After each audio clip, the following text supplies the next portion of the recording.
Hello learners, welcome to We Learning. I am Priya Barnewal and today I am going to start another unit of Paper 2 Commerce. तो आज हम क्या start करने वाले हैं? आज हम करेंगे बिजनेस फाइनेंस। बिजनेस फाइनेंस में nature, scope and financial decisions कैसे लिए जाते हैं वो हम करने वाले हैं आज। और फ्रेंड्स, इससे पहले मैंने आपको इंटरनेशनल बिजनेस कंप्लीट करवा दिया है। हमारे पेपर 2 कॉमर्स नेट जेआरएफ के लिए हमारा इंटरनेशनल बिजनेस का सीरीज कंप्लीट हो गया है। आपने नहीं देखा तो आप उन क्लासेस को भी ज़रूर लगाएं। ज़्यादा से ज़्यादा अपने फ्रेंड्स के साथ शेयर करें और चैनल को सब्सक्राइब करना ना भूलें, सो दैट मैं जब भी न्यू क्लासेस लगाऊं, जब भी न्यू वीडियोज़ लेकर आऊँ, आपको टाइम टू टाइम नोटिफिकेशंस मिलती रहें। तो चलो हम आज की क्लास स्टार्ट करते हैं। आज हम करने वाले हैं बिजनेस फाइनेंस। तो बिजनेस फाइनेंस फ्रेंड्स, ये अपना कॉमर्स और मैनेजमेंट वाले स्टूडेंट्स दोनों के लिए इम्पॉर्टेंट यूनिट है। ओके, और अगर आप कॉमर्स में देखो तो कॉमर्स में ये अपना यूनिट 4 में आता है। ओके, कॉमर्स में अपना यूनिट 4 में आता है बिजनेस फाइनेंस। तो आज हम क्या करेंगे? आज हम स्कोप, सोर्सेज देखेंगे, ये सारी चीज़ें करने वाले हैं हम फाइनेंस में। Now what is business finance? Business finance क्या होता है? तो अगर आप सिंपल लैंग्वेज में देखो तो जो हमें बिजनेस एक्टिविटीज करने के लिए पैसे की ज़रूरत होती है ना, मनी, पैसे की ज़रूरत होती है, उसी को बिजनेस फाइनेंस बोलते हैं। बिजनेस के लिए जो पैसा लगाते हैं उसको बिजनेस फाइनेंस बोलते हैं। पर बिजनेस फाइनेंस सिर्फ इतने में लिमिटेड नहीं है। और क्या है बिजनेस फाइनेंस में? तो जब आप इन्वेस्टमेंट करते हो किसी भी सोर्स में, किसी भी फील्ड में आप इन्वेस्टमेंट कर रहे हो, सो दैट आपका शेयर होल्डर्स वेल्थ बढ़ सके। अब शेयर होल्डर्स वेल्थ क्या होता है? तो आपके बिजनेस में जिन्होंने पैसे लगाए हैं, आपके बिजनेस के जो ओनर्स हैं, उनकी वैल्यू बढ़ सके, आपके बिजनेस की वैल्यू बढ़ सके। इसके लिए जब आप इन्वेस्टमेंट करते हो बेस्ट फील्ड सेलेक्ट करके आउट ऑफ वेरियस ऑल्टरनेटिव्स, तो होता क्या है, हमारे पास बहुत सारे ऑल्टरनेटिव्स है। अब अगर एक बिजनेस है, एक कंपनी है, तो उस कंपनी के पास बहुत सारे प्रोजेक्ट्स आएंगे, बट वो कंपनी वही उसी प्रोजेक्ट को सेलेक्ट करके जाएगा, उसी प्रोजेक्ट के साथ आगे बढ़ेगा जिसमें उसको रिटर्न ज़्यादा मिले बट रिस्क कम हो। Okay, now it is the very crucial decision helps to decide and manage the finance related operations of a business enterprise। होता क्या है, ये जो हमारा डिसीजन लेते हैं हम बिजनेस फाइनेंस का, भाई पैसे की बात है तो क्रूशियल तो होगा ही, है ना। तो बहुत क्रूशियल डिसीजन होता है। क्यों? क्योंकि इसी पर डिपेंड करता है हमारा बिजनेस आगे कैसा ग्रो करेगा। ओके, तो हम ये मैनेज करते हैं, डिसाइड करते हैं फाइनेंस रिलेटेड ऑपरेशंस बिजनेस के, है ना। तो वो पैसा रहेगा तभी तो आप डिसाइड करोगे कि कितना इन्वेस्ट करना है, कहाँ करना है, कैसे करना है। तो इसलिए ये एक बहुत इम्पॉर्टेंट डिसीजन होता है बिजनेस फाइनेंस का।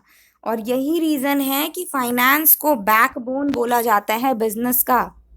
बिजनेस का बैकबोन या ब्लड ऑफ बिजनेस बोला जाता है। इसके बिना बिजनेस नहीं रह सकता। किसके बिना? फाइनेंस के बिना। तो ये हुआ बिजनेस फाइनेंस का बात। चलो अब हम आगे बढ़ते हैं। अब नेचर देखेंगे हम, नेचर एंड कैरेक्टरिस्टिक्स कैसे हैं बिजनेस फाइनेंस के। तो कैसे हैं कैरेक्टरिस्टिक्स? फर्स्ट है आपका, business finance consist of all types of funds. Business finance में सारे तरह के फंड्स आते हैं, चाहे वो आपका शॉर्ट टर्म हो, मीडियम टर्म हो या लॉन्ग टर्म हो। छोटे समय के लिए भी हम बिजनेस फाइनेंस करते हैं, सो दैट रॉ मटेरियल्स या लेबर को जो पेमेंट जाती है वो सारा शॉर्ट टर्म में आ गया। मीडियम टर्म भी करते हैं और लॉन्ग टर्म, लंबे समय तक के लिए भी हम बिजनेस फाइनेंस डिसीजंस लेते हैं, है ना। Now the volume of business finance required varies from one business enterprise to another. अब जो हम बिजनेस फाइनेंस करते हैं तो कितना पैसा लगाना है वो डिपेंड करता है कंपनी टू कंपनी। ज़रूरी नहीं है ना कि एक कंपनी में आप जितना पैसा लगा रहे हो उतना ही दूसरी कंपनी में भी लगाना पड़ेगा, क्योंकि कंपनी का क्या पता, नेचर अलग है, साइज़ अलग है। अब छोटे साइज़ की कंपनी है, मतलब छोटी कंपनी है, तो आप कम पैसे लगाओगे। अब बड़ी कंपनी है तो उसमें ज़्यादा पैसा चाहिए, है ना। और कंपनी का नेचर कैसा है उस पर भी डिपेंड करता है आपका कि कितना बिजनेस फाइनेंस लगेगा, कितने पैसे लगाने हैं। Now the amount of business finance required differs from one period to another. अब एक तो हमने देखा नेचर एंड साइज के बेसिस पे हम डिफ्रेंशिएट कर सकते हैं कि हमें कहाँ कितना पैसा लगाना है, वो डिफर करता है। और आपका पीरियड के बेसिस पे भी डिफर करता है। अब पीरियड का मतलब क्या है? पीरियड का मतलब है, आप एक सिंपल सा एग्जांपल लेकर चलो। क्या ऐसा है कि आज मैं जितना पैसा बिजनेस में लगा रही हूँ, जिस बिजनेस में, अब अगर मेरी क्लोथ की बिजनेस है, ओके, तो मैं जितना पैसा आज लगा रही हूँ, क्या नेक्स्ट ईयर भी मुझे उतना ही पड़ेगा? है ना? तो ये डिफर करता है, समय के साथ उसमें चेंजेस आते हैं। और ये आपका बहुत छोटे समय में भी चेंज आता है। कैसे आता है देखो, लाइक जब आपका पीक सीजन चल रहा होता है, अगर आप ले लो ना, आपका अम्ब्रेला का बिजनेस है, छाता छतरी का बिजनेस है, ठीक है। अब आप आपकी जो छतरी की बिजनेस है, तो आप वो किस में चलेगा? उसका पीक सीजन कब होता है? रेनी सीजन, बारिश के मौसम में वो ज़्यादा चाहिए होगा, तो उसमें क्या करेंगे हम? फिर ज़्यादा फाइनेंस लगाएंगे। लेकिन अगर ठंडी है, तो ठंडी के मौसम में तो नहीं चाहिए हमें, बहुत ज़्यादा छतरी की ज़रूरत नहीं है, तो फिर वहाँ बिजनेस फाइनेंस कम लगेगा। तो ये पीरियड टू पीरियड इस तरह से डिफर करता है। पीक सीजन है तो ज़्यादा फाइनेंस लगेगा, नहीं है तो कम लगेगा। I hope this is clear now. Nature हो गया अपना। चलो अब हम करेंगे scope and function of business finance. Business finance का स्कोप कहाँ है और फंक्शन क्या है, कब यूज करते हैं हम बिजनेस फाइनेंस को? तो एक तो है आपका proper employment of surplus. Surplus का प्रॉपर एम्प्लॉयमेंट होना चाहिए, उसमें हम बिजनेस फाइनेंस यूज होता है हम लोग का। अब सरप्लस क्या होता है? तो सरप्लस का मतलब है आपका प्रॉफिट। ओके, सरप्लस का मतलब है प्रॉफिट। तो अब आपको जो प्रॉफिट हुआ है, आपको पता होना चाहिए ना। आप बिजनेस फाइनेंस, आपके पास ज़्यादा पैसे हैं, तभी तो आप डिसाइड कर पाओगे आपको कहाँ एम्प्लॉय करना है, कहाँ लगाने हैं पैसे। तो बिजनेस फाइनेंस में हम ये डिसीजन भी लेते हैं, ये बहुत ज़रूरी है कि हम प्रॉपर एम्प्लॉयमेंट जाने आपका सरप्लस के लिए, कि हम कहाँ प्रॉफिट को यूज़ करें, कहाँ लगाएं। Now proper cash management, cash जो हमारे पास है उसको मैनेज कैसे करें? ओके, अब मैनेजमेंट का मतलब है आप लेबर को कितना दे रहे हो, किस तरह से डिस्ट्रीब्यूट कर रहे हो पैसे को, किस के अकॉर्डिंग, वो आता है आपका प्रॉपर कैश मैनेजमेंट स्कोप में। अब है efficient use way of financial control. Financial control का एफिशिएंट यूज भी तभी होगा जब आपका बिजनेस फाइनेंस है आपके पास। अब फाइनेंशियल कंट्रोल मीन्स किस तरह से आपको फाइनेंस को कंट्रोल करना है, पैसे को, जो आपके पास इनकम है, जो आपकी प्रॉफिट है, उसको आपको किस तरह से कंट्रोल करना है, कहाँ ज़्यादा लगाना है, कहाँ कम इन्वेस्ट करना है, ये सारी चीज़ें आती हैं आपकी efficient way of financial control में। Now investing in a systematic way, systematic तरीके से इन्वेस्ट करना है। ऐसा नहीं है अभी प्रॉफिट हो गया मुझे बहुत ज़्यादा, मैं पूरे के पूरे पैसे इसी साल लगा दूँ, ऐसा नहीं करना है। पैसे को सही तरीके से हमें सिस्टमेटिक तरीके से इन्वेस्ट करना है बिजनेस में, so that long term growth हो कंपनी की और मुझे लॉन्ग टर्म रिटर्न मिले। ओके, नाउ नेक्स्ट क्या है? Select best source of finance. Finance का बेस्ट सोर्स सेलेक्ट करना। अब बेस्ट सोर्स हम कैसे सेलेक्ट करते हैं फाइनेंस का? तो बेस्ट सोर्स सेलेक्ट करते हैं, लाइक सोर्स क्या होता है पहले आपको ये जानना ज़रूरी है। फाइनेंस का सोर्स होता है आपका डेट या फिर आपका इक्विटी शेयर्स, ये सारी चीज़ें मीन्स आप कैसे, आपके पास पैसे आ रहे हैं।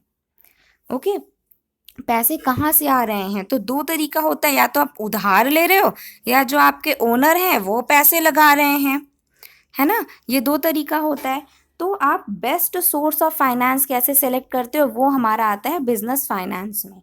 Now deciding the capital structure. Capital structure क्या होता है? तो कैपिटल स्ट्रक्चर का मतलब है हम जो डेट ले रहे हैं या कैपिटल ले रहे हैं, तो वो कितना ले रहे हैं। ओके, कितना, अगर डेट है कैपिटल है, तो मैं डेट ज़्यादा लूँ या कैपिटल ज़्यादा लूँ, मुझे किस में ज़्यादा रिटर्न मिलेगा, किस में ज़्यादा फ़ायदा होगा, मैं वही करूँगी। तो वैसे हमारा सेट है, ये क्या है, होता है कि हमें डेट ही ज़्यादा प्रेफर करना चाहिए हमेशा। पता है क्यों डेट प्रेफर करना चाहिए? क्योंकि डेट आप अगर डेट लेते हो, तो आपको उसमें, आप जो इंटरेस्ट पे कर रहे हो ना, तो आपको उस पर टैक्स बेनिफिट मिलता है। ओके, डेट पे हमें टैक्स बेनिफिट मिलता है, इसलिए डेट प्रेफर करना चाहिए। और इक्विटी शेयर्स में तो ऐसा नहीं है, इक्विटी शेयर होल्डर्स को भी आप पैसे दे रहे हो बट कोई टैक्स बेनिफिट तो नहीं मिल रहा ना आपको, तो डेट ज़्यादा अच्छा होता है। ओके, तो डिसाइडिंग द कैपिटल स्ट्रक्चर, तो कैपिटल स्ट्रक्चर भी हमें अच्छे से डिसाइड करना चाहिए कि मैं कितना डेट लूँ और मैं कितना इक्विटी शेयर्स लूँ या प्रेफरेंस शेयर्स लूँ। चलो, अब हम करेंगे financial decisions and growth of firms. जब हम फाइनेंशियल डिसीजन ले रहे होते हैं तो वो फाइनेंशियल डिसीजन का हमारे फर्म के ग्रोथ पे क्या इफेक्ट पड़ता है, इन दोनों का रिलेशन देखेंगे हम। तो अब फाइनेंशियल डिसीजंस क्या होते हैं, तो फाइनेंशियल डिसीजन तीन करेंगे हम, तीन डिसीजन होते हैं आपका investment decision, financing decision and the third one is dividend decision. ये तीन डिसीजंस होते हैं, तीन डिसीजंस हमें लेने हैं और अगर ये तीन डिसीजंस हमने परफेक्टली ले लिया तो हमारा फॉर्म लॉन्ग टर्म तक ग्रो करता है। ओके, अच्छे से चलता है फिर हमारा फॉर्म। तो अब ये इनको ना हम तीन पिलर, ये पिलर्स भी बोलते हैं, 3 पिलर्स ऑफ बिजनेस, ये आपको याद रखना है, 3 पिलर्स ऑफ बिजनेस भी बोलते हैं। अब देखो एक एक करके हम सारे पिलर्स को देखते हैं। ओके, तो फाइनेंशियल डिसीजन में आता है फर्स्ट आपका इन्वेस्टमेंट डिसीजन। आपको डिसाइड करना है कि हमें इन्वेस्टमेंट किस तरह करना है। Okay, now it means investment of fund, fund जो आपके पास पैसे हैं उसको इन्वेस्टमेंट कर रहे हैं हम उसकी, तो वो किस में आएगा, इन्वेस्टमेंट डिसीजन में आएगा, उसके लिए जब हम डिसीजन लेते हैं। Now the degree of uncertainty and risk is high because we invest in the long term assets which are for long period. जो इन्वेस्टमेंट डिसीजन होता है वो मोस्टली हम किसके लिए, किस में करते हैं, लॉन्ग टर्म के लिए करते हैं, क्योंकि बिजनेस का लॉन्ग टर्म गोल होता है, बिजनेस चाहता है कि हम लंबे समय तक बने रहें, है ना। तो इसीलिए लंबे समय का ये जो लॉन्ग पीरियड के लिए डिसीजन होता है, तो जब लॉन्ग पीरियड के लिए डिसीजन है तो उसमें अनसर्टेनिटी भी ज़्यादा होती है और रिस्क भी ज़्यादा होता है, क्योंकि लॉन्ग टर्म एसेट्स पे इन्वेस्टमेंट की जाती है लंबे समय तक के लिए। Okay, now according to modern approach, modern approach के अंदर क्या बोला जाता है कि कॉस्ट ऑफ कैपिटल को हमेशा माइंड में रखते हुए इन्वेस्टमेंट डिसीजन लेना चाहिए। अब तो ये ऊपर से गया होगा क्योंकि ये चीज़ें क्या है, मॉडर्न अप्रोच और कॉस्ट ऑफ कैपिटल। तो मॉडर्न अप्रोच क्या होता है, देखो 2 अप्रोचेस हैं, ये हम थोड़ा और क्लैरिफाई करके पढ़ेंगे नेक्स्ट क्लासेस में, अभी मैं ओवरव्यू दे रही हूँ जस्ट। मॉडर्न अप्रोच और ट्रेडिशनल अप्रोच, 2 अप्रोचेस होते हैं। ट्रेडिशनल अप्रोच सिर्फ प्रॉफिट के बारे में सोचता है, मतलब पहले जो बिजनेस हुआ करती थी, पहले हम सिर्फ प्रॉफिट सोचते थे, लेकिन अब जो डिसीजन लिए जाते हैं मॉडर्न अप्रोच में क्या आता है कि सिर्फ प्रॉफिट मैक्सिमाइज करने का नहीं सोचना है, हमें ये भी सोचना है कि कैसे हमारे जो शेयर होल्डर्स हैं, हमारे जो ओनर्स हैं, वो हमारी कंपनी में बने रहें, हमें उन्हें भी हमेशा हमेशा के लिए बनाए रखना है कंपनी में, क्यों, सो दैट कंपनी रिटेन करे लंबे समय तक के लिए। ओके, तो मॉडर्न अप्रोच में क्या बोला जाता है कि कॉस्ट ऑफ कैपिटल को माइंड में रखते हुए डिसीजन लो, इन्वेस्टमेंट करो। अब कॉस्ट ऑफ कैपिटल क्या है, तो कॉस्ट ऑफ कैपिटल का मतलब है आप जो कैपिटल लगा रहे हो उसकी कितनी कॉस्ट पर पड़ रही है। अब देखो, कैपिटल जब हम लगा रहे होते हैं तो या तो हम डेट लेकर के कैपिटल लगा रहे हैं, इन्वेस्टमेंट कर रहे हैं, या तो हम इक्विटी ले रहे हैं, दोनों में से कोई एक चीज़ ले सकते हैं ना। ओके, या दोनों ले रहे हैं तो एक प्रोपोर्शन, एक रेशियो में ले रहे होते हैं। तो इसमें हम कॉस्ट ऑफ कैपिटल का मतलब है कि मैं जब डेट ली हूँ तो मुझे उसमें कितना इंटरेस्ट देना पड़ रहा है, मुझे कॉस्ट कितना पड़ रहा है, मैं जो कैपिटल यूज़ कर रही हूँ मुझे उस पर कितना कॉस्ट पड़ रहा है, और इक्विटी पे भी हमें कितना कॉस्ट पड़ रहा है। तो कॉस्ट ऑफ कैपिटल को हमेशा माइंड में रख करके इन्वेस्टमेंट डिसीजन लेना चाहिए, सो दैट मैं जितना इन्वेस्ट कर रही हूँ मुझे उससे ज़्यादा रिटर्न मिले। कॉस्ट ऑफ कैपिटल हमेशा कम हो और मेरा रिटर्न हमेशा ज़्यादा होना चाहिए इन्वेस्टमेंट डिसीजन के अंदर। Okay, now a bad capital budgeting decision normally has the capacity to severely damage the financial fortune of a business। अगर आपने bad capital budgeting decision ले लिया, बुरी डिसीजन ली आपने कैपिटल बजटिंग की, तो आपको लंबे समय तक उसका भुगतना पड़ेगा, बस सिंपल यही बोला जा रहा है। नाउ बैड वर्किंग कैपिटल क्या होता है? वर्किंग कैपिटल डिसीजन मीन्स आप जब जो हम रॉ मटेरियल वगैरह में इन्वेस्टमेंट कर रहे होते हैं ना, जो हमारी डेली यूज की चीजें होती हैं, बिजनेस की डेली यूज की चीजें, तो वो सब रॉ मटेरियल या फिर लेबर को आप पे कर रहे हो, तो वैसे डिसीजन, तो वो जो वर्किंग कैपिटल डिसीजन अगर आप बुरे ले लेते हो तो उसका क्या फिर इफेक्ट पड़ेगा? तो उससे आपको लिक्विडिटी, आपकी कंपनी की लिक्विडिटी खराब हो जाएगी। लिक्विडिटी क्या होता है? आप जो कैश है आपके पास कैश नहीं बचेगा ना, आपको लॉस हो गया, आपके पास कैश ही नहीं बचेगा, और आपके बिजनेस की प्रॉफिटेबिलिटी भी खराब हो जाएगी। प्रॉफिट कम हुआ बिजनेस को, आप शेयर होल्डर्स को क्या दोगे? है ना? तो देखो कितना लॉस हो सकता है। आप अगर वर्किंग कैपिटल डिसीजन भी बुरा लेते हो तो भी लॉस होता है। तो हमने शॉर्ट टर्म लॉन्ग टर्म दोनों इन्वेस्टमेंट डिसीजन देख लिया। अब हम करेंगे फाइनेंसिंग डिसीजन। तो फाइनेंसिंग डिसीजन क्या होता है? अब देखो, आपने देख लिया कि हम इन्वेस्टमेंट फंड्स में इन्वेस्टमेंट करते हैं। After taking decisions about investment of funds में किस तरह इन्वेस्टमेंट करना है वो देख लिया हमने। अब इन्वेस्टमेंट तो करेंगे पर भाई पैसा भी तो चाहिए, कहाँ से इन्वेस्टमेंट करें? तो फाइनेंसिंग डिसीजन में हम देखते हैं कि पैसे कहाँ से आए, जो फंड्स हैं वो कहाँ से लें, कहाँ से पैसे आएंगे, कौन से सोर्सेस यूज करें सो दैट मुझे ज़्यादा से ज़्यादा पैसे आए और मुझे उनको इंटरेस्ट भी कम पे करना पड़े, मज़े में रहे कंपनी। ठीक है, ऐसा तो ये फाइनेंशियल डिसीजन में हम देखते हैं ना। अब फाइनेंसिंग डिसीजन में आप जो सोर्सेस लेते हो, फंड्स लेते हो, तो फंड्स के सोर्सेस क्या क्या होते हैं? तो आपके equity shares, preference shares, debentures, bank loans, ये चीज़ें आती हैं आपकी फाइनेंसिंग डिसीजन में। ये सोर्सेस ऑफ फंड्स के स्कोप हैं, ये फंड्स के सोर्सेस हैं, यहाँ से आप पैसे ले सकते हो। Okay, now under this decision is taken about ratios between sources of capital and funds received by them. इस डिसीजन में, फाइनेंसिंग डिसीजन में हम देखते हैं कि रेशियोज कितने हैं सोर्सेस के। लाइक मैं डेट और कैपिटल यूज कर रही हूँ, तो क्या मैं कहीं इक्विटी ना ज़्यादा यूज करूँ? इक्विटी नहीं ज़्यादा यूज करना है। क्यों हमें डेट यूज करना है? क्योंकि डेट में हमें टैक्स बेनिफिट मिल रहा है, राइट। तो जो रेशियो है डेट और कैपिटल का वो सही रखना है हमें। There should be fair ratio between debt capital and equity capital. Okay, चलो आगे बढ़ते हैं। नाउ वो हो गया अपना। अब हम करेंगे अपना डिविडेंड डिसीजन। तो डिविडेंड डिसीजन क्या होता है?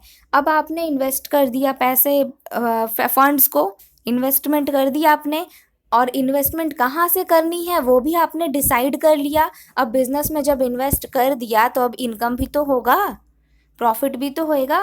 तो अब जब प्रॉफिट आया आपके पास, तो प्रॉफिट को कैसे डिस्ट्रीब्यूट करना है? क्या उसको डिविडेंड के रूप में शेयर होल्डर्स को दे दूं मैं, या फिर मैं रिटेन कर लूं या कंपनी में रख लूं? अब कंपनी में क्यों रखेंगे पैसा? सो दैट हम दूसरे प्रोजेक्ट पे इन्वेस्टमेंट कर सकें, इसीलिए रखते हैं ना कंपनी में। तो डिविडेंड डिसीजन यही बताता है कि मैं शेयर होल्डर्स को पैसे दूं या मैं पैसे को रख लूं। तो ये जो हम डिसाइड करते हैं, ये इसको बोलते हैं dividend decision. Now the decision regarding dividend should be taken keeping in view the overall objective of maximising shareholders wealth. तो ये जो हम डिविडेंड डिसीजन लेते हैं ना, तो हमारे माइंड में यही रहता है, ये आपको लेकर चलना है कि आपको शेयर होल्डर्स वेल्थ बढ़ाना है, मैक्सिमाइज करना है शेयर होल्डर्स वेल्थ। वरना वो ओनर चले जाएंगे ना फिर कंपनी से। या तो आप उनको पूरा का पूरा अच्छे से पे आउट करो, उनको पैसे दो, उनको डिविडेंड दो, या कंपनी आपके जो फंड्स हैं, आपके जो प्रॉफिट है, सरप्लस है, उसको अच्छी चीज़ों में इन्वेस्ट करो, अच्छे प्रोजेक्ट्स में इन्वेस्ट करो, तो वो टिके रहेंगे कि हाँ भाई कभी ना कभी तो हमें मिलना ही है, ऐसा। Now the basic problem is to keep fair payout ratio while formulating stable decision policy. जब आप stable decision policy करते हो ना, stable decision policy क्या होता है? मीन्स अगर इस साल मैंने डिसाइड करा मैं आपको 20,000 दे रही हूँ, तो नेक्स्ट ईयर भी मैं 20,000 दूंगी, फिर उसके बाद भी 20,000 दूंगी। मतलब स्टेबल है, स्टेबिलिटी बनी हुई है डिविडेंड में, कि 20,000 करके दिया जा रहा है। अब प्रॉब्लम क्या हो जाती है इसमें कि जब आपकी कंपनी लॉस में चल रही है तो फिर हम क्या करेंगे? तो डिविडेंड डिसीजन कैसे लिया जाएगा? ओके। तो ये प्रॉब्लम्स आती हैं, तो तब फेयर पे आउट रेशियो डिसाइड करना हमारे लिए बहुत ज़रूरी हो जाता है, so that investment value of share holders can be high. और हम इसी तरह से हमें डिसीजन लेना चाहिए सो दैट इन्वेस्टमेंट की जो वैल्यू है शेयर होल्डर्स के लिए वो हाई रहे, हमारे जो शेयर होल्डर्स हैं वो खुश रहें। ओके, चलो। So friends, that's all for today's class. आपको मेरी क्लास अच्छी लगी हो तो ज़रूर लाइक करना, अपने फ्रेंड्स के साथ शेयर करो और चैनल को सब्सक्राइब कर लेना। Don't forget to subscribe so that मैं जब भी न्यू वीडियो लेकर आऊँ, न्यू क्लासेस लगाऊँ, आप उनको देख सको। और बेल बटन पे प्रेस करके ऑल पे भी क्लिक कर लेना। और फ्रेंड्स, ये मेरा टेलीग्राम का चैनल है, target NET JRF with V learning करके सर्च करो, आप उसको ज्वाइन करो। क्यों? क्योंकि हमारा उस पर पेपर 1 क्विजेस चल रहा है, डेली बेसिस पे मैं क्विजेस लगा लेती हूँ और पेपर 2 के भी क्विजेस होते हैं। ओके, तो इसलिए आप टेलीग्राम चैनल ज़रूर ज्वाइन करना। और इंस्टाग्राम पे मुझे बर्नवाल 102 BARNWAL 012 इंस्टाग्राम पे आप मुझे बर्नवाल 012 पे फॉलो कर सकते हो। सो आई होप आपको क्लास अच्छी लगी हो। So that's all for today's class. Thank you, have a good day, keep on learning.